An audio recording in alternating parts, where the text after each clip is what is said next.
ukuphakama kwami ngibeke kuhle kwabayingcwele. Siyabonga amaNazaretha engcwele. Nkosana bekade sihola ngomthandazo weSabatha.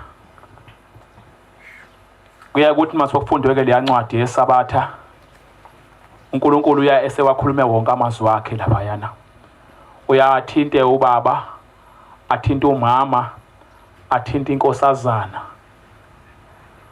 Ufuze ukuthi ke thina ke bese sifaka phakathi kwenhliziyo zethu ukuthi uShembe bekade ekhuluma nathi la. Amen. Konzo ke abantwana bakaNkulunkulu sizuleke na ekseni bekade iphethwe amakhosazana ashumele kamnandi kakhulu amakhosazana. Apho kumnandi ke eManazaretha mangaba kushumayelwa ungashumayeli ukuthi uyoze uqede yonke into kuba ngathi manje inkonzo bekade yabelwe wena. Kodwa akube inkonzo ozokhuluma indaba kaShembe ukuthi uShembe wenze ukuthi nokuthi mangaba khona iziyalo ofuna ukuyiyala ke mhlombe kwezinye izingane ungayala ke lokho okuncane ongakuyala, kodwa kungabe ukuthi umuntu uzothi mesihlabela ihlabelelo abe sesihudule sonke ihlabelelo khona ezothi mase phumula uthi inkosazana mayishumayele ekseni la kukhona omunye owayegqoka kahle enwa kamnandi owekade ethi kodwa mayekwenza lokho wengenzeli ukuthi wenzele uNkulunkulu kodwa wenzele ukuthi abukwe. Manazetha singayenzi into kaShembe senzele ukuthi sibukwe. Ithenye insizwa manga isina emgidini mayisina iqephuzi sinqephuzi ithi ibuke ngala mangabe ihlombe lingekho ngala ngathi ukuthi yelelele ngashiwo ngalena ivesane iphume emgidini ngoba akekho umuntu ozoyihalisela ukuthi lelelele kuthiwa Manazetha yonke into siyenza kuShembe asenzele ukuthi uShembe athande thina.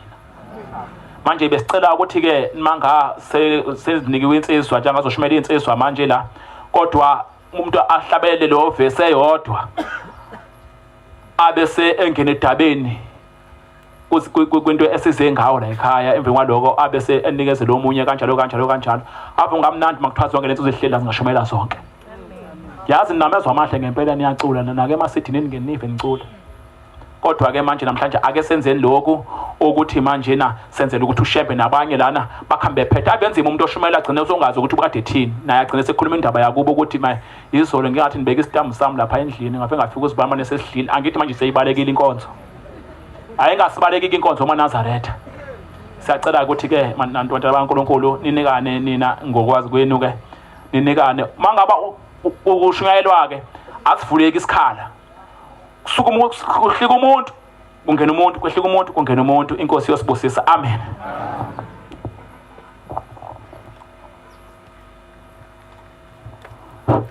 Kokheli oyingcwele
enkulu esebuhleni unyazi lezulu. Amen.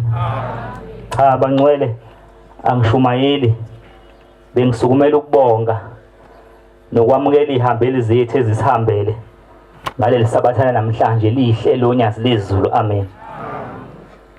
Cha sithi asibonge kakhulu bangcwele bakhona abantu abakwaziyo ukushumayela ngisazobadedela bashumayele sithi asibonge kakhulu baba umvangeli siyabonga kakhulu izandla idlula ikhanda mhlalo abashumayeli shumayeli wethu ubaba uMbatha siyabonga kakhulu nabashumayeli bonke ukusihambela kwenu amen mhlalo abakhokheli umkhokheli umthetho siyabonga nabakhokheli bonke ukusihambela kwenu sengathi nikwenze namhlanje ngaphinde nikwenze nangwesinye isikhathi amen bonke ke abasihambelile siyabonga kakhulu amakhosazane inhlayisuthu oma abafowethu siyabonga kakhulu siyacela ke bafowethu uma nisukuma la kungavuleka amashalofu ayibonga inkosi njengoba kade esho ubaba umshumayeli ukuthi ivesi elilodwa lanele sidedela abantu ungasukumeli ke la uthi namhlanje ngiyobatshela ungasukuma uphethe isando ungasukuma uphethe u4 pound uthi ngoze ngifike embhobhweni ngiyobatshela cha kuyona inkonzo enjalo njoba kukhona abazali bethu nje la bezile bezosamukela hawu cishe ngakhohlwa khona nosihlalo wethu ubhuti wethu uDlamini wakumsunduzo saBridging amen bengizothi abaphakame abangcwele bababone manje ingoba inkonzo sivuliwe ayikavalwa ayibonga inkosi ngizocela ukuthi ngehlele ngenzansi angishumayeli ngizodedela bona ke abaholi lenkonzo ke yethu sonke kuzosukuma bona abaholi kuphinde kusukume nabangekho emakomdini amen Nkosi busiseni kusweni Nkosi bobosise elo bunaza are eta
sihlezi isiguqa cela ubuholo obusihambele ngiyacela bafuthu ukuthi nisondele ukuze ingabukhona lento okushayisana khona abagcotshwa bethu la asike sihleleke nje ukukhombisa ukuthi into yabantu abasha amen ngiyacela nisondele bafuthu nisondele ngakubaba masondo abazokushumayela nje siyacela ukuthi ukuze bebulayi inangu lizwi la unobhala wethu eSabridging besondele labafuthu oqala uzoqala khona la olandelayo uzolandela emvalo wakhe sibalekele lento ukuthi kushayisane amen ombhobho ke ngizowubeka khona la ngizonibuka futhi bafowethu ukuze sizame ukonga isikhathi ngizonibuka ukuze ungavuleka amakhabethi kakhulu ukushumayela abantu bevuleleke bonke amen inkosi ayibuseni kuzwile oqala sikushunya ezwayo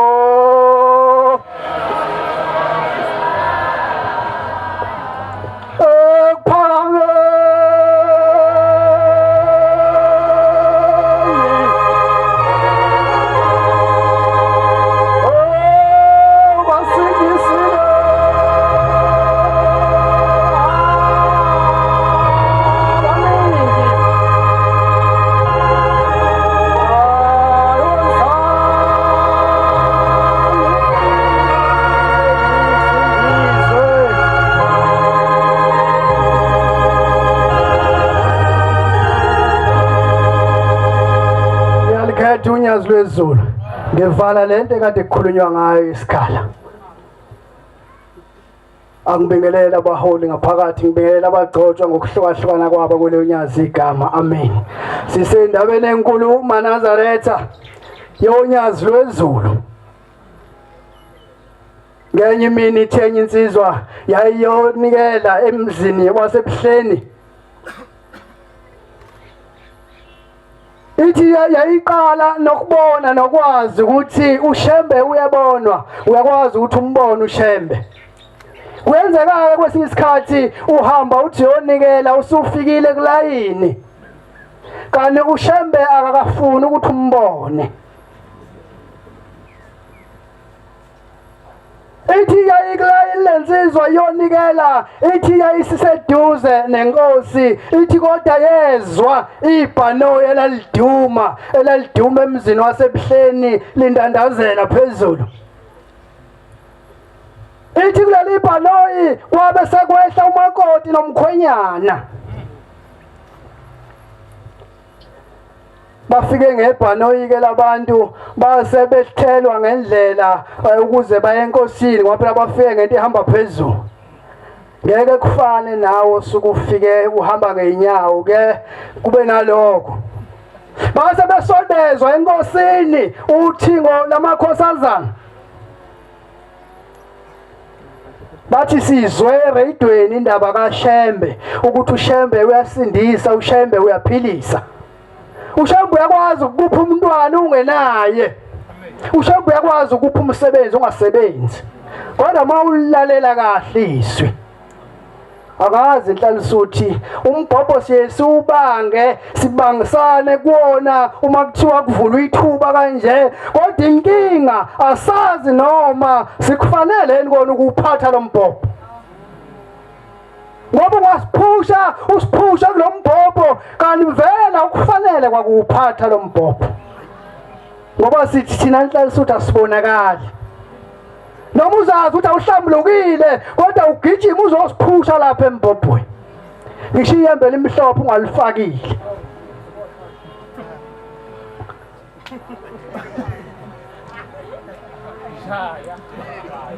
Hayi angilwe. Phela manje sebuholweni ufuna ukukhuluma iqiniso ngesabatha kufuneka iyembe limhlophe. Amen. Nebhuluko limnyama ibongwe inkosi. Babe kulayini ithi balizwa leli bhanoyi base bebadedela labantu belethwa enkosini. Bathi sizwe eradweni indaba kaShembe ikhulunywa. Ithi le ndoda ihamba nomakoti wayo sebenikiwe sebeguqile phambi kwaShembe. Ithi Shembe mina nomngami nangu esihamba naye sineminyaka mihlanu iminyaka sishadile abantwana ke basibatholi. Ngizogijima. Lutho uthingo kwenze njani yini ningabathola abantwana luthamba obuza uma wakho okuzalayo ukuthi yini ningabathola abantwana. Ithi la ndoda Shembe ngoba sihamba ngenyoni ishibhanoyi. Ithi sizobuyela emuva sihambe siyomlanda. Base beshaya ibhanoyi bebuyela emuva beyakomlanda uma wabo babuya naye kuthiwa lazwakala ibhanoyi besamile laba kulayini belinda ukufika kuShembe kodwa kungafikeki. Balizwa ibhanoyi behla babuya kuthiwa behla naye umama wakhe indodana lona sebehamba naye kuthiwa wayengafuni nokukhumula amasokisi umama wayehamba ngamasokisi bemtshela bethi kuyathotshwa phela le ekhaya. Uthi uphi lo Shembe? Othi mina ngingafihlela ingane yami amathumba ami engiwazalayo ngingawatsheli iqiniso. Bathi bemkhuza bethi akehlele ngezansi waliphakamisa izwi. Ngoba engayiboni ukuthi usephambi kwenkinga. uShembe uManazaretha uNkulunkulu. Amen. Uthi mina ngingadlala ngamathumba ami kodwa ngingawatsheli iqiniso ngobani? Uthi uShembe mama tshela nangu ndodana ukuthi kungani angabathola abantwana. kwalo mama wabhilida uthi mina izono sengayivuma ngisho kuJesu izono uthi ushamba kube bewumazi uJesu uthi nathi ngabe uyasazi lapha ekhaya wayesemkhumbuza uthi uyakhumbula ufike wathandana nomama ufike wathandana nobaba nomama walomfana wase uhlukana naye wase uphinda sewuthola omunye umuntu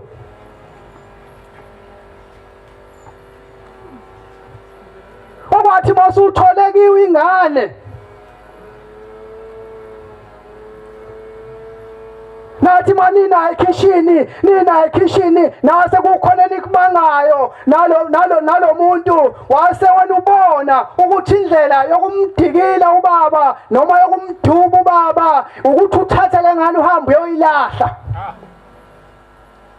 uthi ushambela sasikhona thina uyiphethe ingane uhambe uyoyilahla emfuleni uthi ke sasuma uyilahla sabe sesizithathela thina sicela izilwane ube singayidle ehlathini sabe sesiyithatha sesinikeza umlungu sathi lo mlungu lona uyoyigcina lengane kuyothi mayisikhulile uyobe sedlule emhlabeni ukhuluma nje uShembe bamile la bathathu labantu umakoti umama insizwa bamile la wayesebheka umakoti uShembe esebuza ukuthi awukhuliswanga nomlungu wena uthi umakoti ngakhuliswa nguye uthi kuShembe zababenilana uthi bekufuneka indlela uthambani nibuyele emomva niyofuna abanye abantu la besifuna indlela uthi uShembe acaba indlela uthi lona umnaya umfowenu uthi buyela nemumva abantwana beni bakhona ibongwe inkosi iyona umsebenzi esikhulumayo nesiyaziyo ngoba ayikho into esingayikhuluma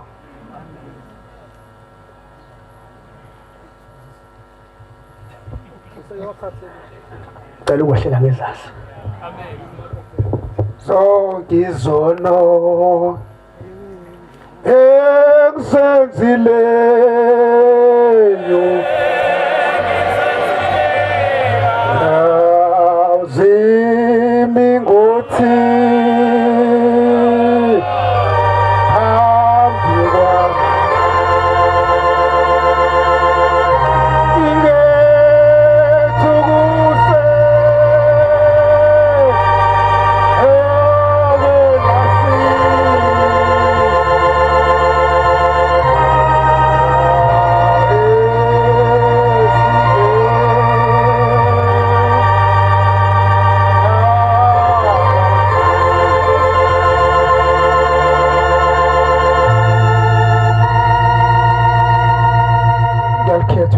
lezulu amen ngiyaxolisa bhuti bengabonanga ukuthi uyaphakama cela ngithethelele bafowethu sike enkonzweni yokuhlambuluka amen kunezinto ezimbili kukhona ukugonyuluka kukhona ukuphalaza abanye abantu bake bathi kukodwa zihlukene lezi zinto ukugonyuluka nje ukuphakama konke khona koncane kuphumele into encane kodwa ukuphalaza uyakuphuza ukhiphe konke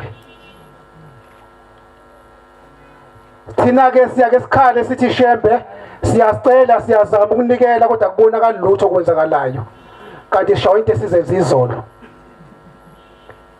asikonyulukanga mhla sifika la ekhaya asikonyulukanga mhla sithi siyogezwa khona sakushiya ngelilanga umame unenkinga ekhaya ngizoshesha kakhulu njalo makumhla ka 14 kuJanuary umuzi uyasha akazi ukuthi umuzi ushiswa yini lento simlandele kakhulu wabesezwa ngoShembe wayesehamba lapha ethempelini lakithi eNjabulweni eMayville amen uthi Mshumayeli nginenkinga njalo makumhla ka 14 kuJanuary umuzi uyasha ngazi kwenzakalani usethi uMshumayeli uthatha ibandla uthi sohamba mama sokuthandazela uthi lo mama uma uShembe njengoba kuthiwa uNkulunkulu uma engisizile ngizozinikela ngegaqa lami kuyena uthi umshumayeli uthatha ibandla uyahamba uyathandaza kalo mama kuyathandazwa kuyaqedwa kuyahanjwa ushiwa nesibusiso kushiwa ushebhe ekhaya sashoshela iy'nsuku zeza kwathi makufika uJanuwari waqala umama wabanda ngoba akazi kwenzakalani kulo muzi wakhe lwashaya usuku mhla 14 lutho ukusha umuzi waba umama esekhetha inkosi wabhabhadiswa naye waba eNazaretha yaqala inkinga waye esabatheni wahamba ekuseni waye esabatheni wayenza inkonzo yasemini wayenza yasekuseni wayenza yasemini mebuyele ekhaya uyafika isitofu siyavutha sibovu la ekhaya uhlala nendodakazi yakhe kuphela bobabili uyena osoyinikele ingane isahlele ekhaya akuboni ukukholwa athethi isingane athi ubani uthe basi isitofu emzini wami ekubeni wazi la ekhaya sekuyisabatha asiwubasa umlilo ithi ingane angikaze ngisibasa isitofu mina sishawe into esizenza izolo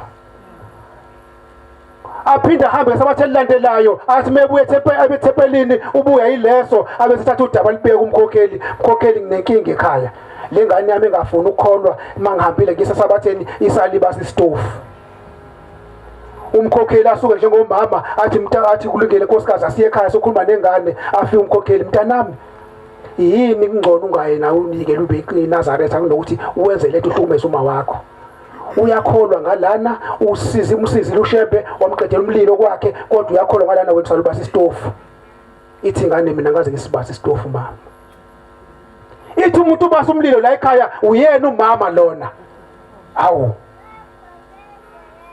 athi umama ngikuphi ngoba bekusesabatheni mina athi mbuze mkhokheli wena ubasile umlilo ithi la ekhaya mina bathi umama esahlala emakhaya ngila eThekwini ngizosebenza ngabe sengibona ushembe ngayinikela ngabhabhadiswa ngawuthenga umNazaretha ngithe mangifika ekhaya kwathi kumhla ka14 kuJanuwari ngilungiselela ngiya ku14 wathi umama la ekhaya akukoze ube khona iNazaretha ngoba wayesesindisiwe yena wathi la ekhaya kuzobe khona akuzongena umuntu ozokukhonza umuntu la ekhaya wabe sewuthatha umNazaretha wami wawubasa wawufaka emlilweni iwona lo mvulayo namhlanje senzeni izolo sonke izono senzileyo zimi ngothi manje phambi kwethu asuthusa ngisho sisodwa ezingenakwaziwa inkosi kusenikuzwile phakama phakama phakama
ngiyacela mayengikhethe inkosi enkulu yasemhleni yasilesulu lo guqe lapha abangcwele insizwe yakadlamini eMaritzburg ewusihlalo wasemsunduzi sub-region amathempela u76 ayibonkosi njoba ngilapha ngishiya ivisit ekade iseHammersdale ekseni bengikhona ngabashiya ngathi ngize lapha abangcwele ngoba ngizofuna ushemba ibonkosi njoba silapha ke eManazaretha amahla ingcwele khona ingoma ekhona lapha ekhaya ethi nizeni baphathe kahle abavakashile niyayazi Manazaretha inkosi nibusise maniyazi njengoba silapha siyakhuluma insizwa zikhuluma indaba kaShembe khumbula inkosazane eyake yasukuma ikhuluma indaba kaShembe khuluma ngentombi embili ezayizalwa indoda egcotshiwe umfundisi ekholwa lapha kuleli bandla lezi ngane zazihamba njalo ziyofuna imisebenzi kodwa singayitholi zombili ngelinye ilanga kwase kuyashiya kuthiwa endaweni ethile kufuneka abantu abawu50 abazosebenza zahamba lezi ngane zafike zaba u52 baqashwa bonke zasala zombili base behamba beya enkosini yaManazaretha uthi uJehova omhle wasephakameni ngokumahlambulanga lamalanga uPhumalanga Sikhothe nabalothana abangula uthi mfundisi kunjenje ingenxa yakho uthi mawufika emzini wakhe ingane zakho mazonile ukhipha noma iliphi igama usukhipha uthi ngeke silungelwe lutho uthi manje njalo mayingqonqoza yiko ngeke kulungele lutho uthi thenga imbuzi ezimbili ufike ugeze igceke lomuzi wakho ngoba lingcolile bese uthenga enye imbuzi eyodwa bese ucela intethelelo kubantu bakho asiqaphela amazwi siwakhuluma phakathi kwamakhaba ngcwele ngelinye ilanga zobambila indaba ngihlale phansi ngelinye ilanga Manazaretha inkosi enkulu yakithi ephakameni ithi intombi yalapha ekhaya kufanele igane insizwe yalapha ekhaya ithi mayintombi yakuleli bandla ike yenzeka yagana insizwe engakholwa uthi ngeke size sibonane nayo ngisho kwelisayo yayisisuka enye insizwe akakhawula ukhawulo wayeNazaretha yaganwa intombi engakholwa lapha ekhaya ithema iganwa lensizwa kwamnandi mase kushaya isikhathi sokubakiwe esabatheni ithi intombi hayi kulungile hambani ngizofika enkonzweni yasemini mabehamba ithi uthi lamakoti ngeke mina ngigeze ngamanzi abandayo ngona ngihambe abahambe mabesala base ageze afike etempeleni kade egeze ngamanzi ashisayo kwahamba yayisingena kulensizwa yayisihlubula lensizwa yathi mnyeni wami yathi ngikhathele ukuhlala lapha ekhaya asithole indawo noma sakhe lapha ngezantsi engadini base beyakha ulikhuni bangcwele uma uzoganwa umuntu ongakholwa ngoba lo moya wangaphandle kubalula kakhulu ukuba ungene wena kwami isikhathi yancipha insizwa kakhawula yancipha endleleni yokukholwa ithema isinciphile lensizwa yayisibizuyise ngelinye ilanga yayisithenga inyama kwaba kuhle yathi baba woza namhlanje kuzobraywa lapha ekhaya nje kumnandi akunalutho wena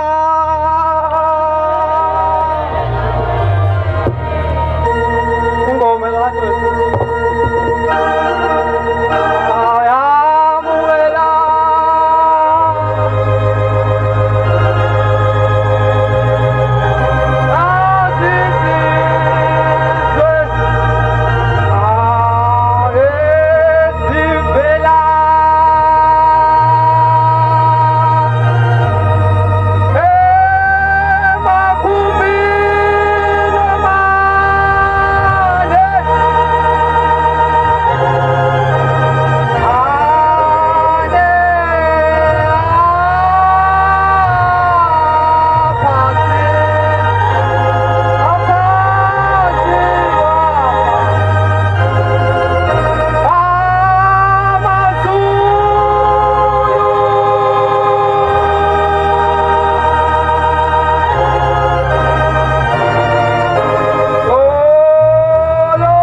Ngiyayikhetha inkosi enkulu yakithi ebuhleni bamaNazaretha uNyazi wezulu. Amen. Cha amaNazaretha umntwana omncane lo okhulumayo. Ngothanda ukubingelela abavangeli abazivakashelile, abashumayeli, abakhokheli nosihlalo bethu abazivakashelile nehamenti yonke endlini yonyazi. Amen. Amen. Cha sikhonza izinhle zasenkosini sike endabeni enkulu. Kwathi ngenye imini indoda yakaZungu engeke ngibize ngegama ihlala eNdwedwe endaweni esigodini saseMangangeni obhuti bayayazi abambi nabasho. KwakuJulayi ka-2017 inkonzo kuyisabatha lokuqala kuyinkonzo yenabasho. Ithi le ndoda yakaZungu ngokomsebenzi baseGoli bashumayeza lapha ejele eSun City eGoli. Ithi le ndoda kwathi ngenye imini waqhamuka umama ongasonti wathi bafundisi bofuna ukukhetha inkosi uyikhetha kanjani. Base bemthatha lo mama bekhuluma naye. Lo mama uthe mayikhuluma uthi bantwana bami ngifoneliwe ngisemsebenzini kulesithathu. Kwathi ingane yami abayazi yephi ibuye bayibuyithe ibuye esikoleni bayishiye esangweni ayaziwa ukuthi kephi. Uthi lo mama mechaza indaba sukela ngolesithathu lesino lesihlanu ingane abayazi ukuthi kuphi. Lo mama mayisekhumbula ethi angihambe ngobuza umalume uthi malume ingane uthe uyibuyisa esikoleni wayishiyaphi. Uthi umalume mama ingane ngitheme ngiyibuyisa esikoleni bayishiye esangweni. Babe lo mama esekhumbula uthi angihambe ngobuza ingane ayihamba nazo. Tell mama mebuza ingane kwathiwa izingane nimbonanga yini uthi uNtokozo kuphi. Zathi ingane mama uNtokozo simgcine edlala phezulu kuJoje ethankini. Tell baba megijima eyaphezulu eyobheka kuJoje ethankini uthi mayafika ethankini uJoje uvuliwe isivalo phezulu. Uthe ubaba mekotela ethwelunguza phakathi kuJojo uyambona uNtokozo uhleli lapha phansi emanzini. Mayisethi ubaba mama nangu uNtokozo lapha phakathi emanzini. Abe siqhuma lo mama isilile ekhala wathi umama wathi ubaba cha mama ungakhala uNtokozo uyaphila okungiqakayo udlalisa wenhlanzi emanzini. Wathi ubaba phuthuma mama uhambe uthatha umbese endlini siqhumisa iJojo khona ezophuma uNtokozo. Wagijima umama wawuthatha umbese wawuqhumisa uJojo baligingqa ithanka aphuma amanzi. Abephuma uNtokozo. Thema iphuma uNtokozo weza womama na kubaba noma wakhe wakhala wathi mama ngifuna ukubuyela emumva. Hawu omama basaqala uthi indaba ingane ifuna ukubuyela emanzini. Uthi uNtokozo mama khona umkhulu ebengihleli naye efaka ijazi elimhlophe nesigqoko esimnyama nophapho olubovu. Uthi mama lo baba uthe uyangithanda nani uyangithanda futhi. 3 days emanzini maNazaretha. Wena uyathanda silandela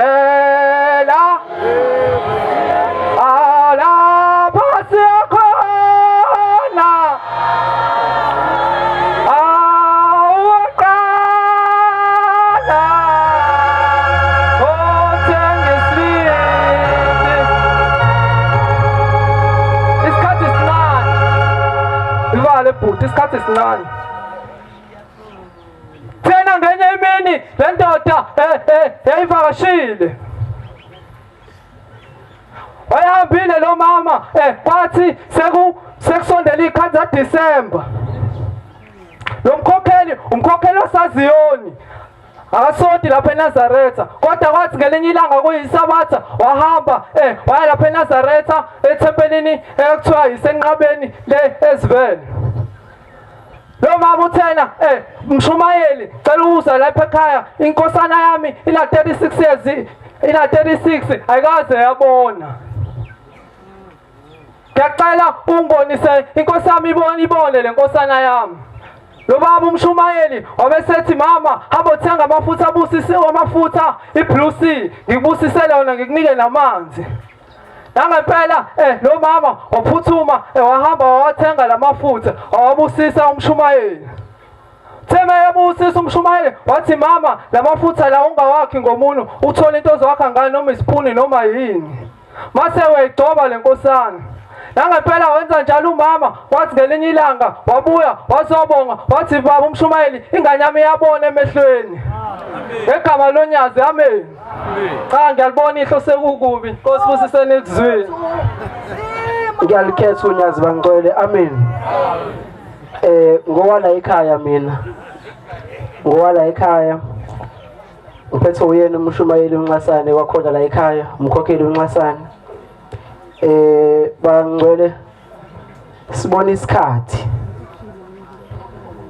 isikhathi bangcwele kodwa nami ngisukuma lelilodwa sinesihambele esikhulu sethu sika region esikhona la phakathi kwethu bangcwele amen ngeke ngisahlabelela ngisho ukuhlabelela ke mina indaba yinye ngolunye usuku ngibuye emsebenzini sihamba nenye insizwa yakwaDlamini sisendleleni sibuya kwase kwenzeka indaba enkulu yayisiphaphalaze imoto esasihamba ngayo yasingena komunye umuzi imoto yathi micheck kwathiwa isi beyond repairs kodwa thina bangcwele saphuma siphila singenalutho ngalelo busuku futhi ngathi ngivuka ngathi ngisuka khona lapho engozini ngase ngithatha yonke imithwalo yami ngathi ongcono ngiyolalela ebuhleni ngihamba eTaxini ngiyeza ukuthi hayi umzimba wona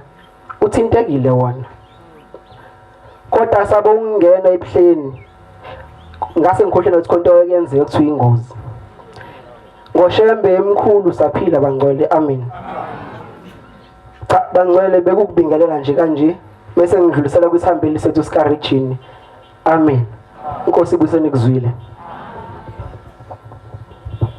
Nakha 70 ngo Lord verse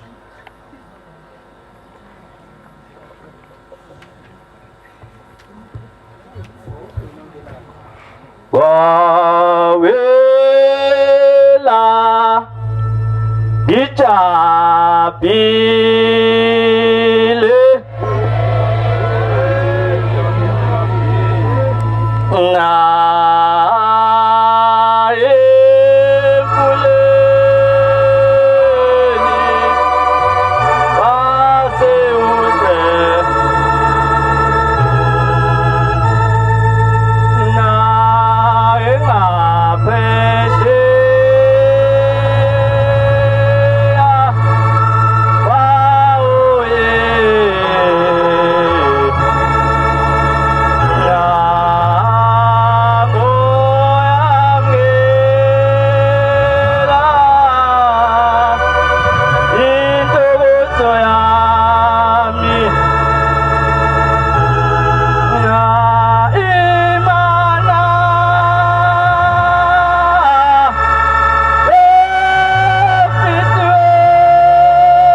Akuthandeke ukuphakama kwami phakathi kwabayingcwele bonyaze amen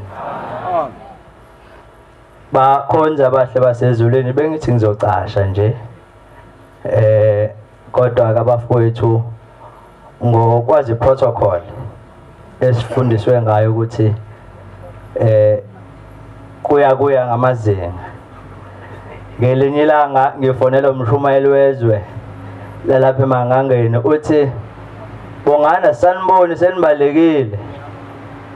Ngithi cha mshumayeli ukugcotshwa akufani boba babavangele ngiyakhuleka.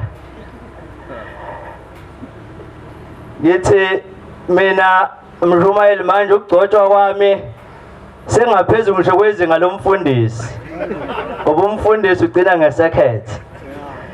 Ukugcotshwa kwami sengaphezulu ngisho kwezinga likandaba ezitha ngoba sisuka ngomngeni sivale eCape Town. Amen. Ireach iningizimu nje yonke sibekiwe kuthiwa sigade umsebenzi kaShembe. Amen.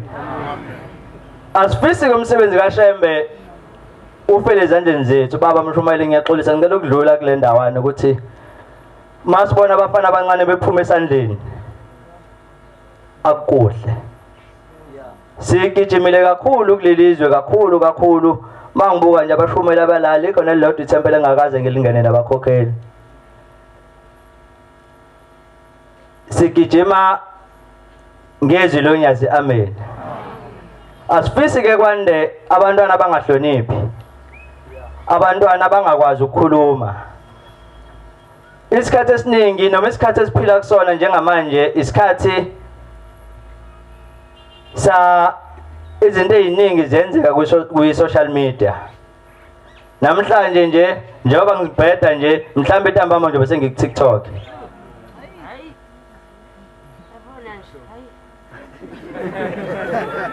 Isikhathi esikuso bafowethu ngiyafisa ukuthi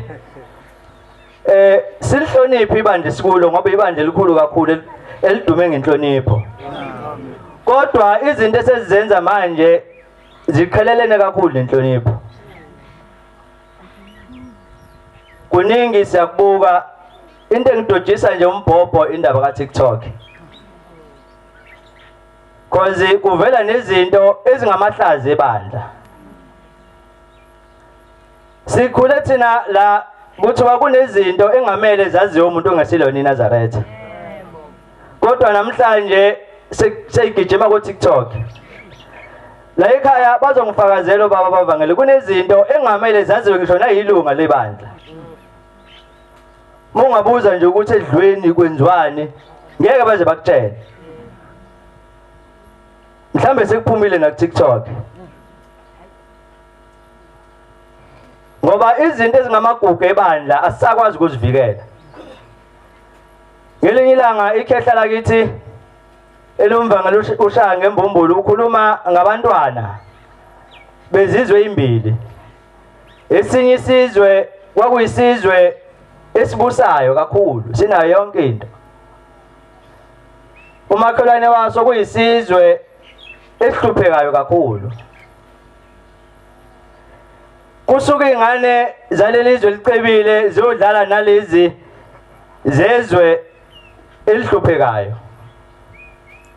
Zidlaleke ingane ke ngokunganaki ukuthi laba bangcono kunathi noma singcono kunabo. Mhlambe futhi siyacela bagcotshwa balelizwe. Ngiyathokoza kukhona nabagcotshwa bami ngibahlonipha kakhulu bomkhambathi. Amen. Siyafisa bazali bethu ukuthi ungaboni ngasolinye kwabazali ngangeni kuthina inganeni. Siyakufisa siyakucela nje kakhulu lokho. Nathi futhi bantwana singayingeni indaba zabantu abadala. Bathi noma bezama ukufaka phakathi athi umshumayeli Nxasane mina angizwani nomshumayeli Umbatha. Ningayi lapha ya. Nithi cha mshumayeli asiyi kuMbatha siyakushembe. Inabasho kaShemba kukho la ingangeni khona. Amen.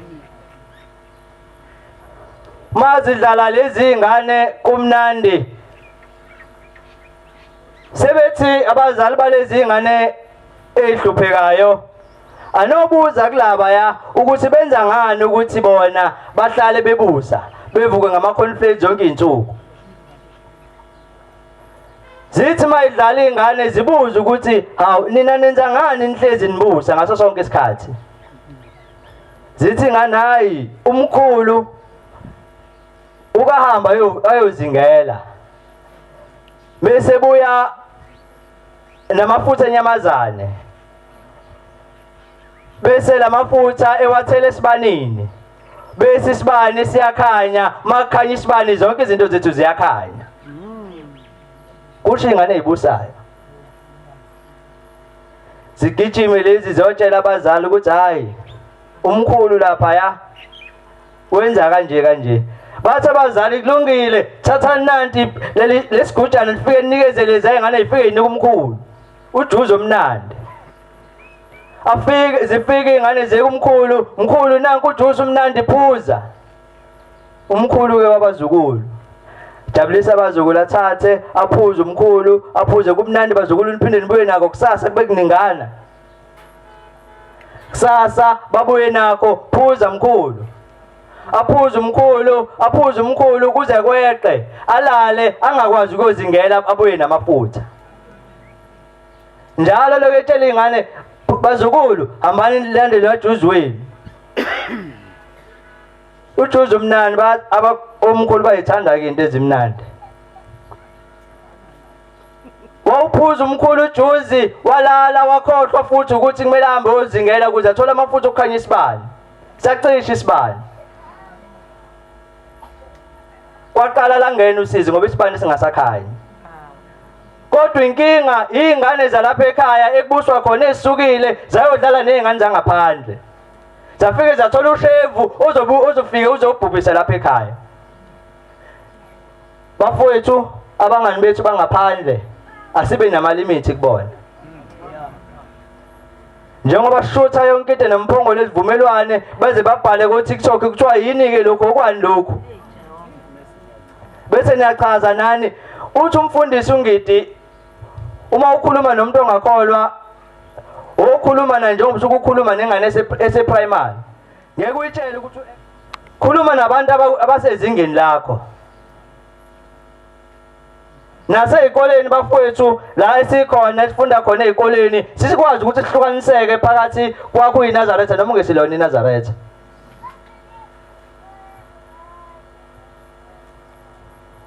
Indaba kaShembe ikhona kodwa ngithi nje angidlule kulokululeka okufishane ukuze abafowethu nodadewethu bangalahlwa kusasa ngoba into eyinkinga kakhulu ngaleli bandla likaShembe ngisho ungalinaphaza kangakanani kodwa lona lifi.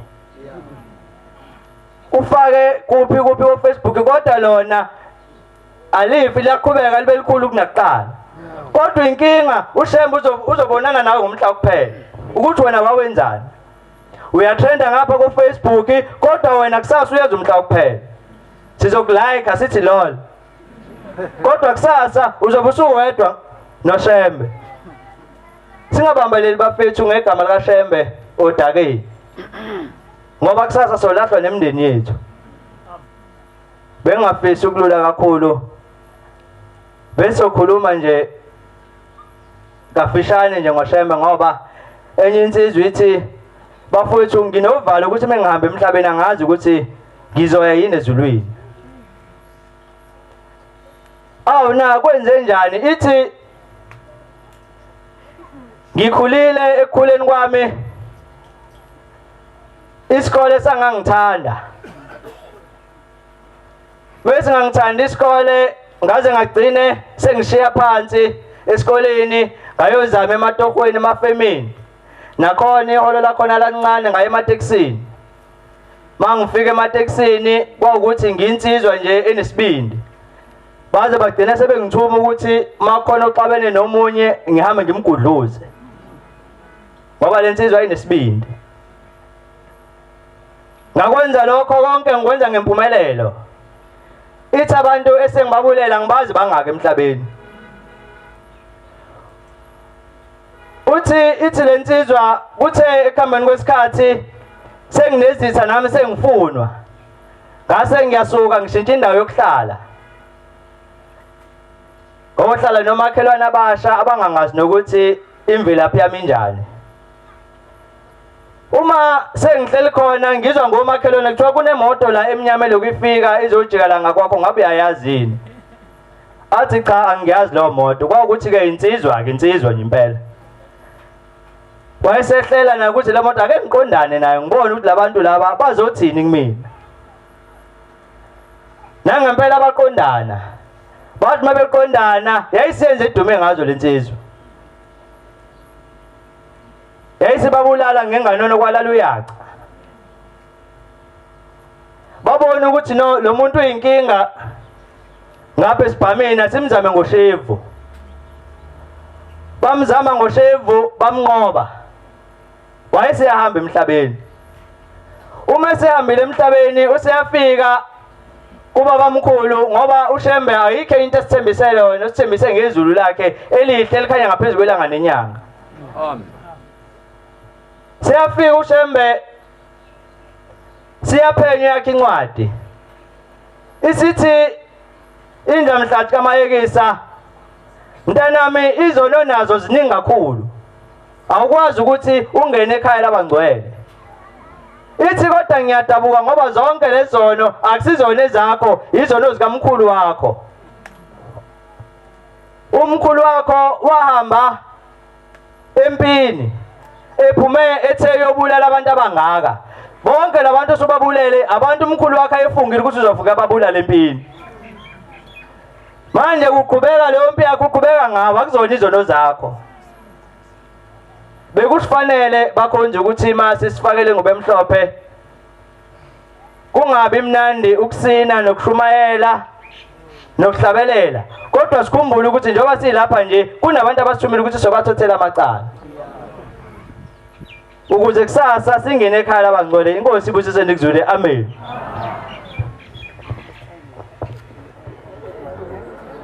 Lethe lizwe lamakwala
Usulama